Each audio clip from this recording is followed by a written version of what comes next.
Kita akan membahas topik ini bersama peneliti LIPI Bapak Eko Yulianto dan juga dengan Kepala Pelaksana BPBD DKI Jakarta Bambang Musyawardana melalui saluran telepon. Iya, apa kabar Pak Eko? Selamat datang di studio kami dan Pak Bambang juga sudah bergabung bersama kami melalui saluran telepon. Pak Bambang, apa kabar Pak? Baik, Pak. Ya, Pak Bambang, kalau boleh tahu mungkin bisa diceritakan kembali laporan yang diterima dari Setnek tersebut, pernyataannya seperti apa nih Pak? Jadi intinya begini Pak, waktu kita dapat pencerahan di Setnek itu ya kan, itu akan ada megatrust yang ada di mana? Sunda Kelapa. Nah itu akan berpotensi nanti ada tsunami di daerah Jakarta juga akan imbasnya begitu. Itu begitu intinya, gitu aja.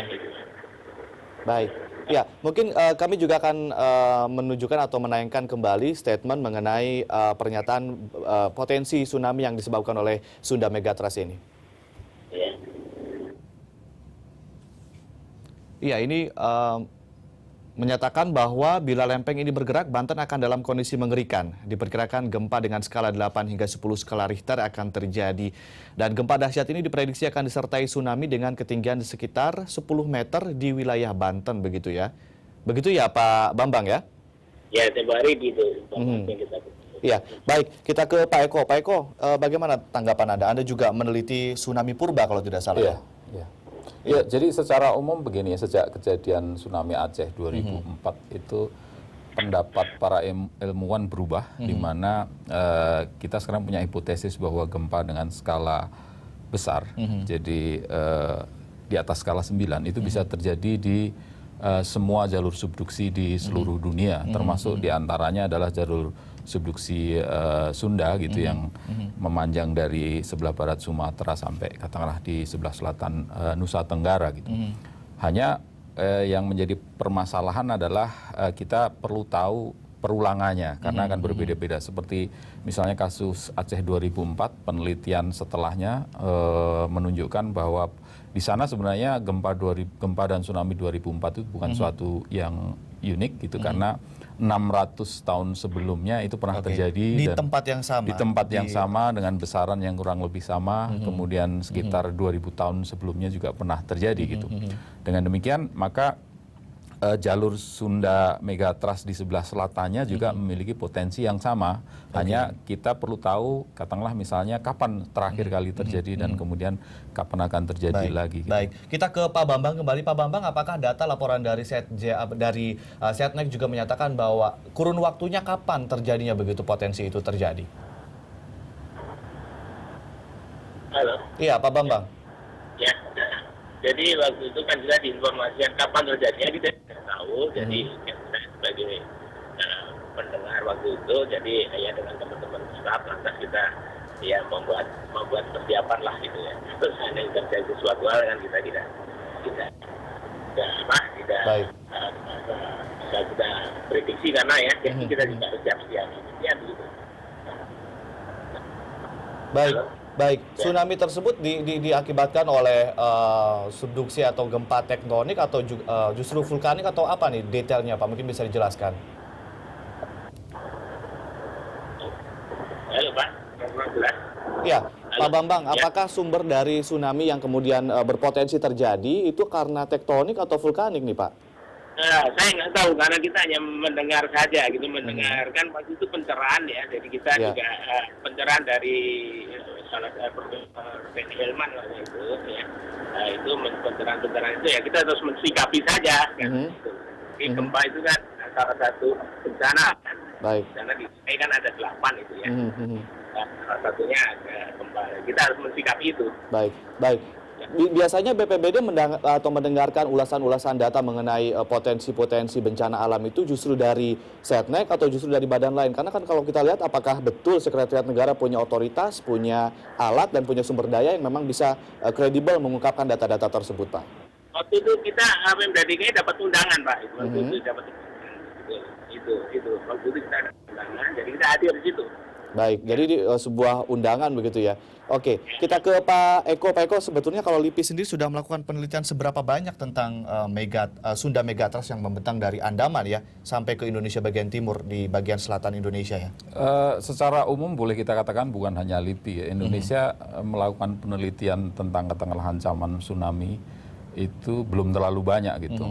Selama ini fokus yang cukup besar hanya ada di katakanlah bagian barat Sumatera, terutama di Sumatera Barat gitu. Sementara wilayah-wilayah lain agak terlupakan dalam tanda kutip. Termasuk gitu ya. di selatan Termasuk di selatan Jawa gitu. Iya. Kita tidak banyak melakukan penelitian apakah itu terkait dengan kejadian tsunami yang dulu, maksud saya adalah tsunami besar ya, atau katakanlah misalnya dengan modeling. Pembuatan model kita lakukan gitu di beberapa tempat, misalnya seperti Cilacap, kemudian Selat Sunda, tapi itu juga masih perlu pendetilan lagi untuk bisa mendapatkan hasil yang jauh lebih baik. Pak Eko, ini kan dinyatakan oleh BNPB mendapatkan data dari Setnek ketika mereka diundang begitu ke pihak Setnek memberikan pencerahan-pencerahan. Artinya memang ini data sudah ada, dan ketika terjadi tsunami 2004, lalu kita baca koran begitu ya, banyak sekali ulasan-ulasan mengenai patahan atau lempeng yang ada di sebelah selatan Indonesia ini berbahaya. Artinya data untuk ini memang sudah ada begitu ya? Enggak, itu suatu statement umum sebenarnya. Sangat umum, artinya seperti tadi bahwa karena kita punya jalur subduksi gitu ya, maka kita punya potensi untuk mengalami lagi gempa di atas skala 9. Apakah itu akan terjadi di sepanjang pantai barat Sumatera atau di selatan Jawa Nusa Tenggara atau katakanlah di utara Sulawesi misalnya. Artinya statement tersebut bisa saja diungkapkan kapanpun begitu ya. Mungkin bisa 5 tahun sebelumnya juga bisa diungkapkan begitu, karena memang ini sebuah pengetahuan umum yang harus diwaspadai. Yang harus diwaspadai. Cuma artinya supaya yang perlu kita kedepankan lagi, karena kita menghadapi masyarakat yang boleh jadi kan menerima informasi itu tidak dengan cukup baik, sehingga yang muncul adalah kepanikan. Jadi itu yang harus diperhatikan. Dijelaskan begitu, karena memang data ini sudah ada beberapa tahun sebelumnya, kemudian diungkapkan kembali seolah-olah ini akan terjadi dalam waktu dekat. Kalau data yang ada di selatan Jawa Barat tentang Megatrust, terakhir yang saya dapat memang ada satu mahasiswa Indonesia yang sedang melakukan disertasi di Jepang membuat pemodelan itu gitu. Tapi data itu belum juga kita peroleh. Dan waktunya juga belum tahu kapan begitu ya. Pak Bambang dan Pak Eko, kita harus jeda sebentar, nanti kita akan lanjutkan lagi, dan pemirsa tetaplah bersama kami. Pak Eko, ini kita sedang pesta demokrasi begitu ya, semua orang konsentrasi pada politik, tiba-tiba ada statement yang sebetulnya datanya memang sudah ada sejak dulu begitu. Anda melihatnya seperti apa ini, Pak? Sebenarnya bukan data dalam arti itu suatu yang detail, itu sih common sense itu bagi seorang ahli geologi. Ini gitu, adalah atau common sense. Itu common sense. Bahkan bukan hasil penelitian. Kalau dikatakan karena kita mempunyai jalur subduksi yang panjang, kita mempunyai potensi gempa di atas 9 yang lain yang akan terjadi, itu common sense. Common sense. Iya. Tapi kalau kita kemudian berdasarkan hasil riset sebelumnya atau hanya common sense pengetahuan umum? Kalau ada hasil riset sebelumnya, data itu pasti akan diserahkan ke Pak Bambang, karena nanti akan terkait dengan katakanlah upaya-upaya mitigasi, pengurangan risiko bencana dan sebagainya gitu. Yang terakhir, karena kebetulan mahasiswa yang melakukan penelitian itu datang ke saya sebelum dia berangkat ke Jepang. Gitu ya. Itu memang disertasi dia untuk Selatan Jawa, meskipun kemudian karena kurangnya data dia juga menggunakan asumsi-asumsi. Tapi terus terang saya sendiri belum menerima hasil akhir dari itu. Saya tidak tahu apakah itu yang diberikan kemudian kepada orang yang kemudian memberikan informasi kepada BPBD. Tapi kemudian kenapa dari Setnek begitu keluar informasi tersebut, Pak? Iya, saya tidak tahu. Saya nggak bisa menjawab. Harusnya biasanya kan ini ada BNPB mesti ya, BNPB, gitu. BNPB juga mungkin ada sumber data dari para peneliti mungkin ya dalam hal ini ya LIPI begitu ya? Ya, di antaranya gitu ya. Di antaranya. Seperti itu. Selain LIPI ada otoritas lain yang kemudian kalau lembaga-lembaga penelitian, karena misalnya pembuatan model banyak dilakukan kawan-kawan kita yang baik yang di ITB maupun di BPPT misalnya ya. Itu membuat model tsunami gitu. Oke, kita kembali bicara masalah Sunda Megatrust ya. Yang ini terbentang dari Andaman, selatan Jawa, selatan Sumatera, selatan Jawa hingga ke Indonesia bagian timur. Kita lihat ada grafisnya mungkin untuk memudahkan untuk sedikit ilustrasi begitu. Ya, Sunda Megatrust ini terdiri dari Andaman. Megatrust Andaman adalah di lautan sebelah barat Thailand begitu ya, Myanmar yeah, dan lain halnya, dan juga Sumatera Megatrust, Java Megatrust, dan segmen Bali Sumbawa kurang begitu aktif sehingga tidak disebut Megatrust. Ya, Sumatera Megatrust ini yang kemudian menyebabkan tsunami tahun 2004 begitu ya Pak ya? Iya, itu kan yang terjadi di Sumatera sampai ke Andaman kan, 1.600 kilo kurang lebih itu yang pecah gitu. Oke, dan itu memang sudah terjadi 200 berapa? 600 tahun 600 tahun yang lalu. Ya, Kalau untuk Sunda Megatrust yang ada di selatan Pulau Jawa, sudah ada data? Saya sendiri mencoba melakukan penelitian pendahuluan dari mulai Banyuwangi sampai paling barat itu ke Pangandaran gitu ya. Rencananya kita akan lebih ke barat lagi, tapi kita belum mendapatkan data geologi yang firm gitu. Meskipun saya mendapatkan bukti-bukti yang menarik misalnya di Pangandaran. Tapi penelitian saya sendiri tidak hanya terkait ke geologi, itulah kenapa kemudian saya mencoba berpikir apakah misalnya legenda-legenda masa lalu seperti misalnya Ratu Pantai Selatan atau Nyi Kidul itu terkait dengan satu event nyata di masa lalu yang kemudian sampai ke kita dalam wujud legenda gitu. Itu yang sedang kita teliti. Gitu. Karena kan orang di Jakarta, khususnya yang tinggal di Jakarta, punya satu kekhawatiran tentang meletusnya Gunung Krakatau yang katanya bisa menimbulkan tsunami. Kemudian ini kok dari arah selatan begitu, orang kemudian bertanya-tanya Pak. Iya, kita waktu SMP mungkin belajar sedikit sifat gelombang gitu ya. Ketika dia melalui suatu celah, dia akan menjadi sumber gelombang baru. Kalau untuk kasus Jakarta, barangkali letusan Krakatau 1883 juga memberikan bukti itu, di mana saat itu gelombang tsunami-nya sampai ke Jakarta, menghancurkan beberapa bangunan di Batavia, Pulau Rus misalnya gitu kan. Kemudian saya sendiri tahun lalu melakukan penelitian di sebuah pulau di dekat Pulau Pari sana dan Pulau Seribu. Iya, Kepulauan Seribu, menemukan kerangka manusia yang dari urutannya kemungkinan itu juga korban tsunami Krakatau. Tsunami Krakatau. Baik. Kemudian dari pihak BNPB menyatakan bahwa ini di Banten katanya nanti akan mengalami tsunami setinggi 10 meter dan sampai ke Sudirman atau sampai ke Jakarta setinggi 4 meteran. Ini gimana hitung-hitungannya Pak kalau dari LIPI? Apakah memang ada simulasi atau modeling seperti itu? Iya, jadi sebenarnya faktornya sangat banyak, termasuk misalnya kalau kita membuat model sampai kepada misalnya berapa tinggi gelombangnya sampai ke daratan, kita harus mengetahui topografi bawah laut cukup detail, dan kemudian kita juga harus mengetahui topografi daratan dengan cukup detail dengan berbagai variasinya gitu.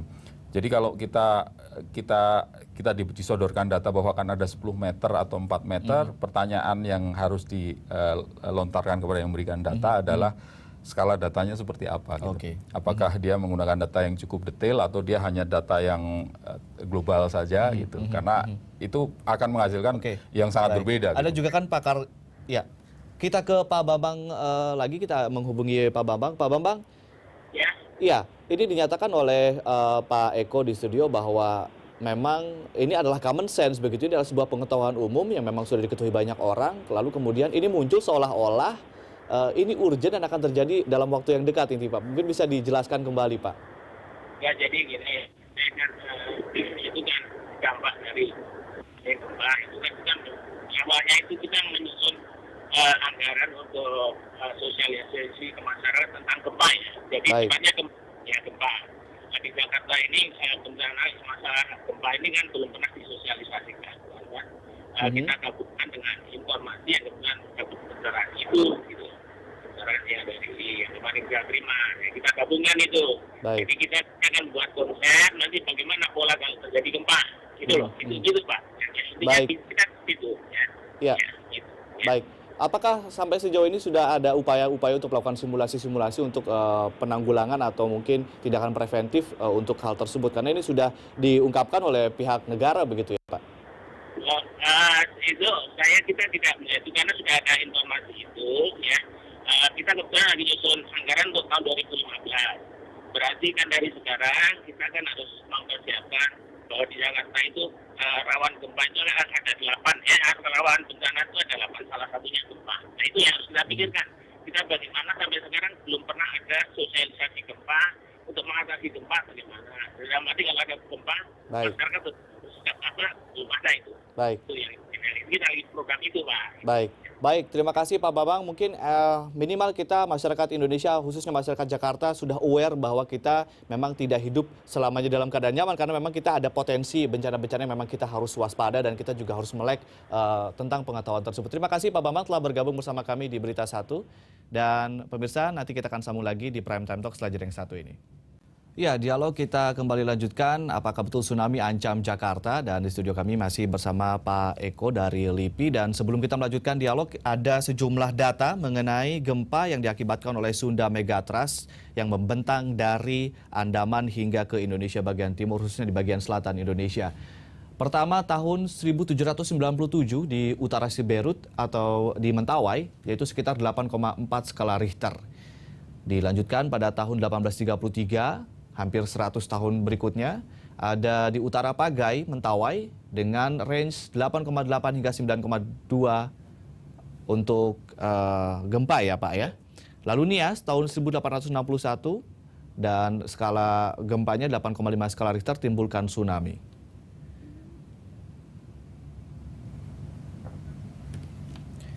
Ya, kita juga tahun 26 Desember 2004 Simele yang timbulkan tsunami di Aceh dengan skala 9,3 Richter begitu ya. Yeah. Jika secara ilmu begitu ya, dari bagian Sunda Megatrust ini, range gempa yang bisa diakibatkan itu berapa berapa skala Richter? Jadi kejadian tsunami tahun 2004 di Andaman Indian Ocean itu kemudian menyadarkan para ilmuwan bahwa gempa dengan skala di atas 9 yang disebut sebagai katakanlah giant earthquake itu berpotensi terjadi di semua jalur subduksi.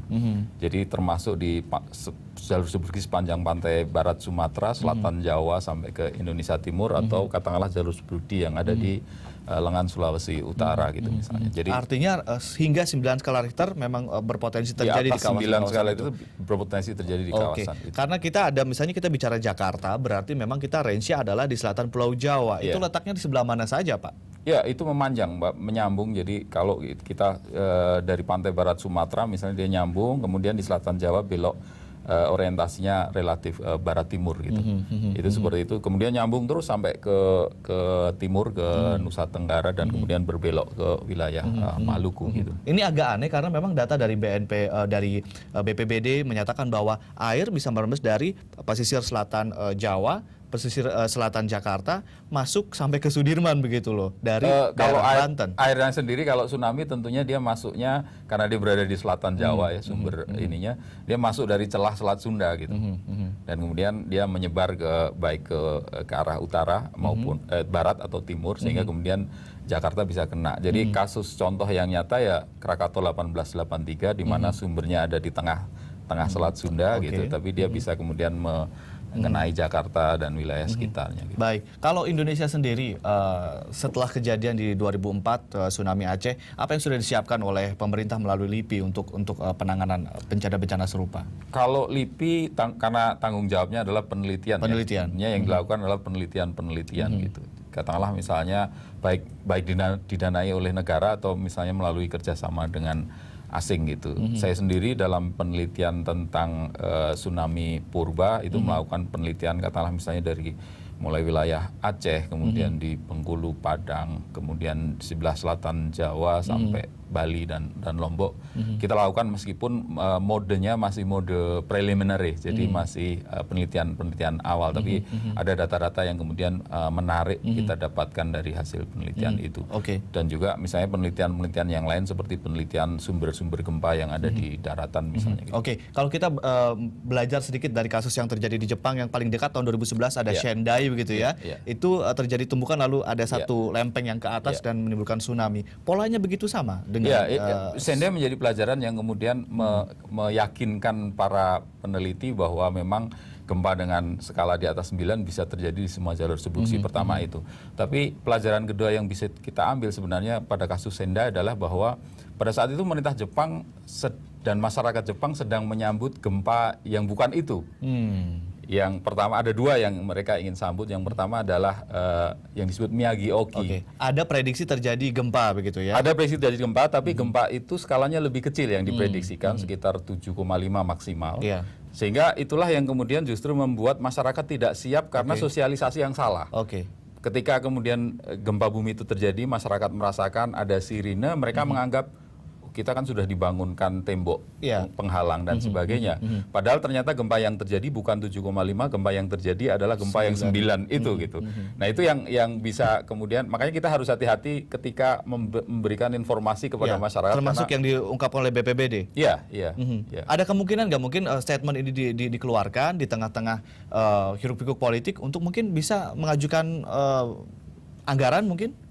Ya. Karena ini kan sudah menjadi common sense yang sudah cukup lama begitu ya? Iya, sebenarnya kalau tsunami menurut saya agak kurang masuk akal. Tapi kalau gempa, kita tahu hampir semua wilayah Indonesia barangkali selain Pulau Kalimantan itu menghadapi ancaman selain gempa yang Pulau lebih nyata. Kalimantan. Jadi artinya mestinya memang ada strategi, setidaknya strategi generik dari pemerintah. Karena otoritas itu dipegang BNPB, mestinya BNPB mengeluarkan strategi generik bagaimana melindungi masyarakat di seluruh Indonesia, bukan hanya di bagian-bagian tertentu, karena kita tidak tahu yang berikutnya akan terjadi di mana gitu.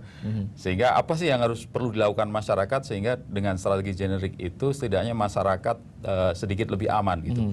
Saya selalu mengumpulkan misalnya katakanlah mestinya paling tidak pemerintah selalu mengkampanyekan perlunya ruang aman misalnya. Rumah boleh katakanlah belum bisa diperbaiki seburuk apapun, tapi di dalam rumah ada ruangan yang bisa dipakai untuk berlindung ketika misalnya gempa terjadi sehingga kemudian terhindar dari robohnya rumah atau bangunan misalnya. Tapi di Indonesia kenyataannya tidak demikian. Itu belum dilakukan. Ya? Baik, iya. Tsunami terbesar itu terjadi di Indonesia ini Anda kan meneliti tsunami purba begitu. Yang terjadi di mana tuh Pak? Kapan? Ya kalau dari berdasarkan data korban tentunya 2004 yang paling besar yang pernah terjadi di Indonesia karena itu paling banyak korbannya, dia lintas samudra juga seperti itu. Tapi bahwa kita punya tsunami sebelumnya, katakanlah misalnya kasus 2004 penelitian baik di Aceh maupun di Thailand Selatan yang saya juga terlibat di dalamnya menunjukkan bahwa sebelum 2004 itu ada tsunami yang kurang lebih serupa dengan itu 3 kali terjadi di tempat yang sama gitu. Baik. Jadi ya bukan sayangnya kita meneliti itu setelah 2004 setelah terjadi. 2004 terjadi karena perkembangan pengetahuan di Indonesia baru berkembang setelah itu. Baik, Pak Eko, kita akan lanjutkan lagi nanti kita sambung lagi setelah jeda yang satu ini dan pemirsa tetaplah bersama kami. Kembali melanjutkan dialog Prime Time Talk yang mengangkat apakah betul tsunami mengancam Jakarta, tapi sebelum itu kita ada data mengenai gempa yang terjadi secara historis. Ya, ini melanjutkan data yang tadi, Pak Eko dan juga pemirsa. Di tahun 1935, Barat Pulau Batu, 7,7 skala Richter gempa, dan ini juga masih ada di kawasan Sunda Megatrust.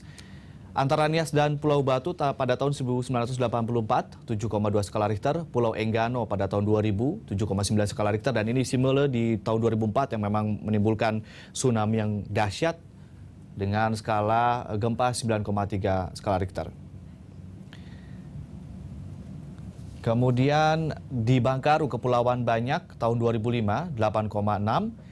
Tahun 2007 di Bengkulu, 8,4. Masih di Bengkulu 2007 dengan 7,9 skala Richter. Dan di Padang pada tahun 2007 dengan 7 skala Richter.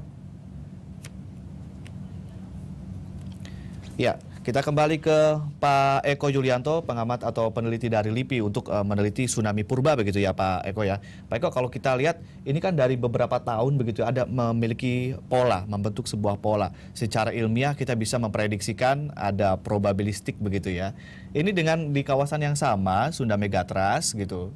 Kapan kira-kira waktu rawan ketika dengan pengulangan tahun seperti ini bisa disimpulkan kapan nih Pak? Itu selalu pertanyaan yang menggoda masyarakat. Apakah memang random terjadinya? Dengan ilmu pengetahuan yang kita dapatkan sekarang kita nggak tahu secara pasti itu akan kapan terjadi gitu. Tapi keniscayaan bahwa itu akan terjadi itu yang baru kita tahu gitu. Sehingga kemudian kita harus siapkan. Contoh yang paling nyata misalnya gini, gempa yang terjadi di Sendai kemarin gitu ya. Sebenarnya yang ingin disambut dalam tanda kutip oleh pemerintah dan masyarakat adalah Jepang, gempa yang lain atau bencana adalah yang gempa lain. yang lain yang sudah diumumkan bahwa itu akan terjadi dari tahun 79. Baik. dan tidak terjadi, tahu-tahu yang terjadi adalah gempa yang Ya, lain. kalau kita lihat videonya berbagai kejadian tsunami di Sendai ini begitu ya, setelah pantai kemudian ada sedikit seolah-olah sebuah parit atau bendungan begitu untuk menghalau atau untuk menghadang tsunami. Sementara di Indonesia desain sendiri khususnya Jakarta yang katanya berpotensi tsunami tidak didesain seperti itu, Pak. Ya, itu tidak merupakan satu-satunya solusi yang bisa kita lakukan untuk katakanlah melakukan tindakan-tindakan mitigasi atau pengurangan risiko bencana tsunami. Kita bisa lakukan hal-hal yang lain. Kita tahu misalnya katakanlah pada beberapa kasus gempa dan tsunami Aceh 2009 di mana wilayah pantai itu hutan pantainya masih cukup bagus, itu juga terjadi di Thailand Selatan. Tsunami itu terhalang gitu untuk bisa sampai jauh ke daratan gitu. Nah, itu juga suatu penyelesaian yang baik menurut saya kemudian karena dan murah begitu ya. Dan murah karena kemudian itu juga terkait juga dengan bagaimana masyarakat bisa dididik untuk mengelola lingkungan bukan hanya semata-mata untuk memitigasi atau mengurangi risiko bencana tsunami tapi juga untuk kepentingan lingkungan yang lainnya gitu. Baik. Pak Eko, kemudian BPBD kembali dengan datanya menyatakan bahwa sayangnya untuk data di Sunda Megatrust di bagian selatan Jawa ini belum ada data nih Pak. Mungkin dari LIPI sudah ada data penelitian sebelumnya Pak? Data dalam arti sangat detail memang belum ada. Sama sekali belum ada. Yaitu mungkin temuan-temuan yang Anda punya begitu dari LIPI? Iya, kita melakukan penelitian, salah satu yang menarik hasil penelitian saya dapatkan dari Pangandaran. Itu saya mulai 2 hari setelah kejadian tsunami tahun 2006 dan kemudian saya menemukan lapisan yang cukup bagus yang dari hasil datingnya menunjukkan angka kurang lebih 400 tahun yang lalu. 400 tahun yang lalu pernah terjadi tsunami di wilayah Pangandaran? Hipotesis sementara seperti itu, dan itu pasti jauh lebih besar kalau benar itu sebuah tsunami daripada yang terjadi tahun 2006 gitu. Di Aceh? Bukan, yang di Pangandaran juga. Pangandaran, karena Pangandaran 2006 kan dia gelombangnya hanya masuk katakanlah 300 sampai 500 meter, di mana di tempat saya melakukan penelitian itu nggak ada endapan sama sekali, tapi di bawahnya sana sekitar 2 meter dari bawah permukaan saya menemukan endapan yang tebalnya sampai 15 cm gitu.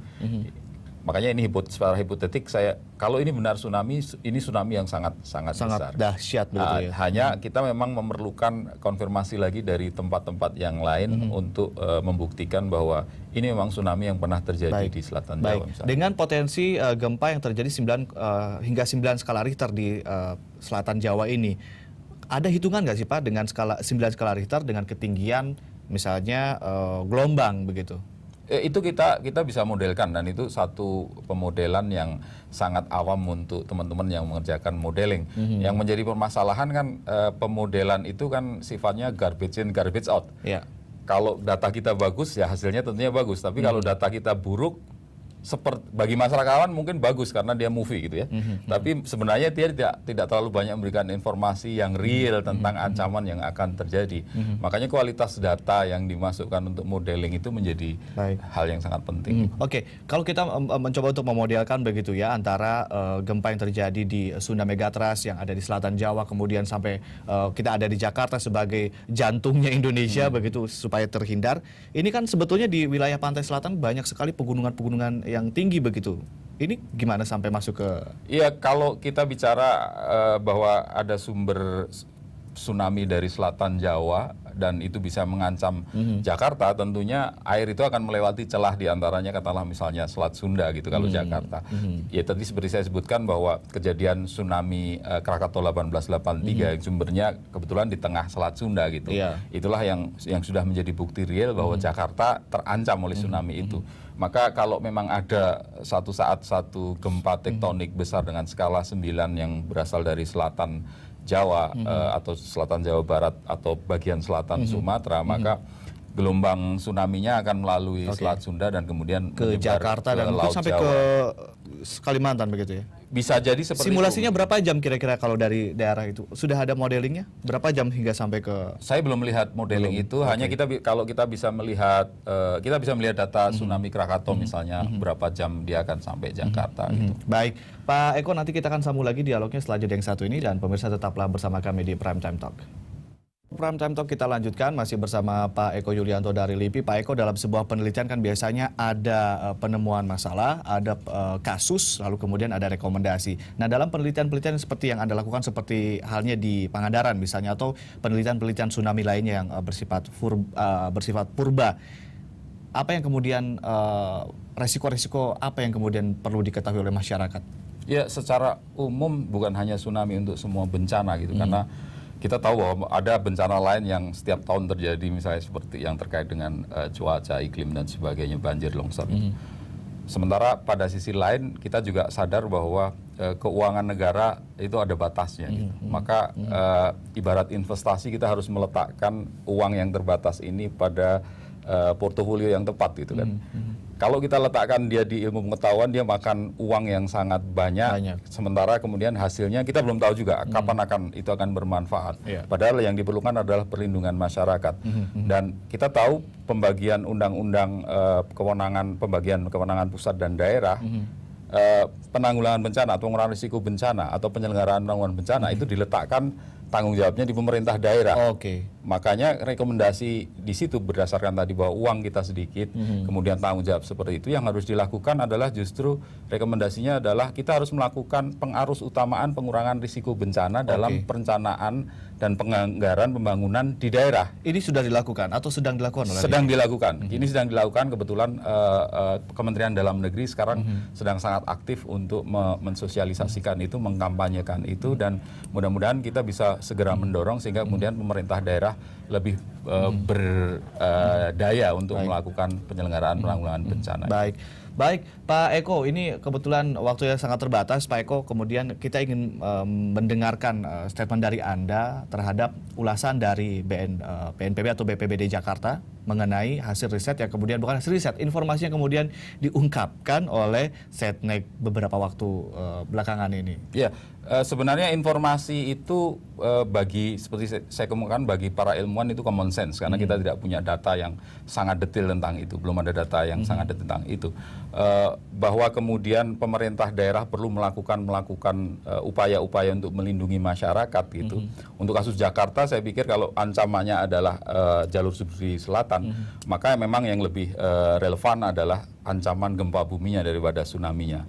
Dan itu memang harus dilakukan bukan hanya untuk kasus Jakarta, tapi seluruh Indonesia. Pemerintah harus membuat sebuah imbauan strategi generik di mana kemudian seluruh masyarakat itu mendapatkan perlindungan dari ancaman gempa bumi itu tadi.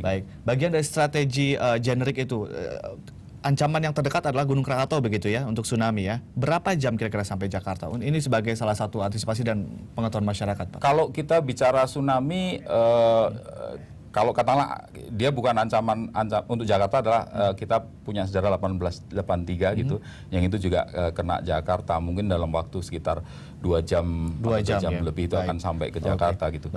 Semoga menjadi pengetahuan luas untuk masyarakat Jakarta dan juga masyarakat Indonesia khususnya, Pak Eko. Terima kasih telah memberikan gambaran dan juga ilustrasi dan analisanya. Dan pemirsa, tetaplah bersama kami karena Prime Time akan segera kembali ke hadapan Anda.